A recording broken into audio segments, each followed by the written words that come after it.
Well, we have been looking at a rather contentious issue when it comes to developing neighborhoods in our city, and that is the increase of low rise multiplexes in place of single family detached homes.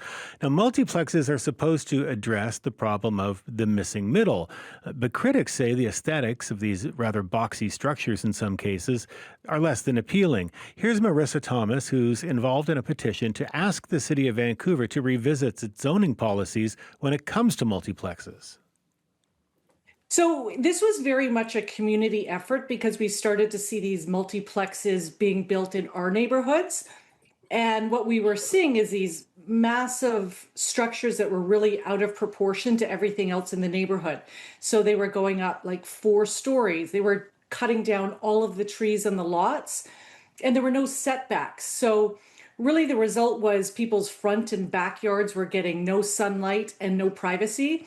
So there's been a lot of people in our neighborhood that have been upset, and we thought, let's push back. Let's see if we can get the city to think about a better way to go about developing these multiplexes in a way that you can have nice design and you can have nice density. It doesn't have to be a free-for-all that we're seeing right now. Now, that is Marissa Thomas, a concerned resident who lives near a multiplex in Mackenzie Heights. She's involved in a petition to ask the city of Vancouver to rethink its policy about multiplexes. Well, to weigh in on this, we are joined in studio this morning by Bryn Davidson. He is the co-founder and lead designer of Lanefab. That is a multiplex design and build company in Vancouver. Bryn, good morning to you. Hi, Stephen. Thanks for having me on. Thanks so much for being here. We just ran that clip of Marissa Thomas. She is calling the process a free-for-all. How do you see it? I don't think it's a free-for-all. There's definitely specific design rules that were adopted for these buildings, and they follow on a long history of adding new housing options, starting with basement suites and then laneway houses and then duplexes. And now multiplexes are the next step in that chain.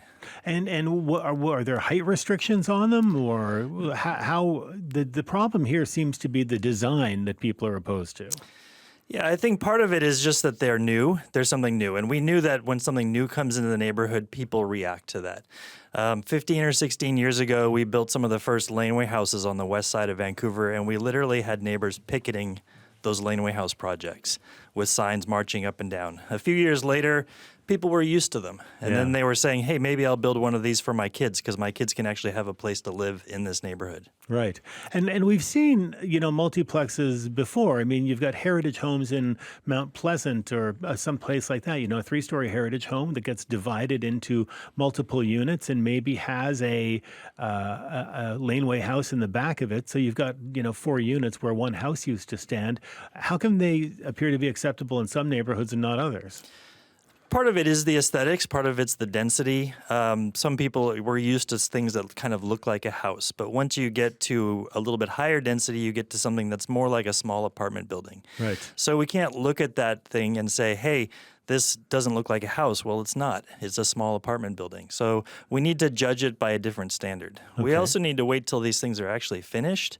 Till they're finished, they have plants, they have families living in them, then we can see how they really fit into the neighborhood. It's not fair to just look at a construction site and say, like, this is not good. Right. And we've seen, first off, tell me more about the multiplexes that your company designs and builds. I mean, how would you describe them? Yeah, they're a lot of the stuff that we're doing is multifamily housing. So we are building, say, 2 or 3 or 4 units for an extended family where they've lived on the property for a long time and they want to have 1 unit for 1 kid and another unit for another kid and maybe an accessible unit for the grandparents. And so this really creates a fantastic housing option, especially now that they can each have their own strata title and their own mortgage. Right. So it's the natural evolution. It's what should have happened 20 years ago when we crossed, the $1 million property line for land. So we're 20 years late, and now we're kind of playing a bit of catch up. Well, right. But even, duplexes in the city go for anywhere, between depending on where it is, $1.5 million and up to $2 million for a half duplex. When you get into, as you describe it, I mean, you make it sound nice, like a family all living together. There's grandma and grandpa, and there are the kids over there, and there's the college kid who gets the back lane house. The profit motive motive doesn't enter into this at all? People have a single family home that they can convert into 4 or 5 homes and sell off each as a strata title? Yeah, I mean, obviously, if there's some people that are doing these as developments, but honestly, the developments have a hard time competing with the profit motive that comes from just selling a high-end single-family house. And so if you have a $2 million duplex, maybe that's a lot, but a $6 million single-family house is way more. Right. And so in most of these cases, the multiplex barely competes or even doesn't compete with that sort of what I would call a mansion valuation, which is much of the West Side. Right. And so we're trying to figure out how do we bring back sort of modest middle income housing back into these extremely expensive detached neighborhoods. And that's the challenge. And multiplexes, they get you part of the way, but they don't get you all of the way. Right. And those extremely detached high-income neighborhoods tend to like the status quo. Oh, of course. I mean, their asset has been defended by zoning bylaws and the subdivision bylaw for years.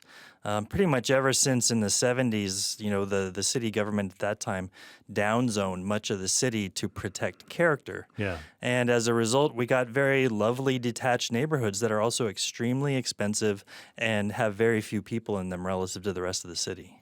So when it comes to what you're designing and building, I mean, are you addressing the missing middle here? It is the missing middle. It's just not maybe as missing middle income as you might have if we had done this 20 years ago. Yeah. So I think if you really want to have, you know, say units that are less than $1 million, you've got to do proper small apartment buildings at maybe double the density of what's there currently with the multiplex. And I think we'll start to see that happening a little bit with this upcoming villages planning process.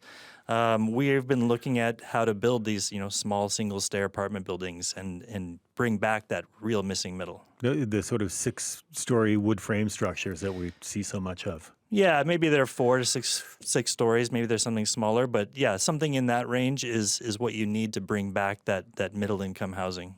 I guess the difficulty too is that when you do get those 4 or 6-story buildings, they all end up on rather busy arterials. I mean, it's nice to have an affordable apartment, but if you've got 6 lanes of traffic below you that goes for 24 hours, it's not exactly pleasant living conditions. No, and that's been the real problem with the way we've been densifying the city, even across North America for the last 50 years, is we've been trying to shove all the density on the busy, polluted arterials.